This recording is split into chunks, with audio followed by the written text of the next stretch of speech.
Dans la relation entre une femme Gémeaux et un homme Poisson, il y a en fait 4 personnalités en présence, parce que Mademoiselle Gémeaux et Monsieur Poisson possèdent un caractère ambivalent. Un jour logique, positif, débordant d'idées, Monsieur Poisson devient le lendemain renfermé, réservé et illogique. Elle ressent de l'attrait pour ses qualités d'intuition et de perception qui le rendent capable de comprendre son moindre désir et peut s'épandre de ce côté de lui. Mais, lorsque l'autre côté se manifeste, des heurts risquent de se produire.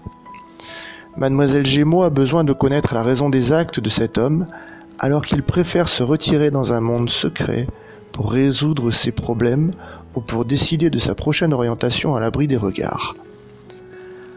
Après qu'il en sera sorti, elle constatera cependant l'exactitude avec laquelle il a déterminé ses attentes de la vie et les moyens d'y parvenir. Elle devra respecter cet autre aspect de sa personnalité si elle veut éviter les conflits. Elle risque d'être déconcertée par la disparition des instincts de combativité de Monsieur Poisson aux moments cruciaux, mais qu'elle commence à faire pression sur lui et il s'en irritera violemment. Pareil caractère a besoin de bases solides, d'une compagne dévouée qui l'aide à avoir davantage de ressort durant les épreuves de la vie. Si elle le déçoit, il ne protestera pas mais s'éloignera d'elle.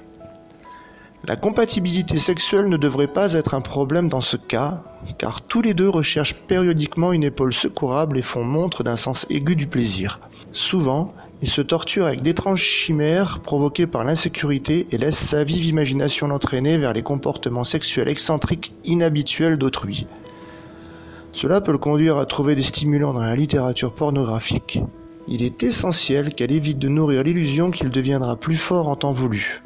Il vaudrait mieux plutôt qu'elle se prépare à prendre l'initiative en plusieurs occasions ou à l'oublier. Une union chancelante.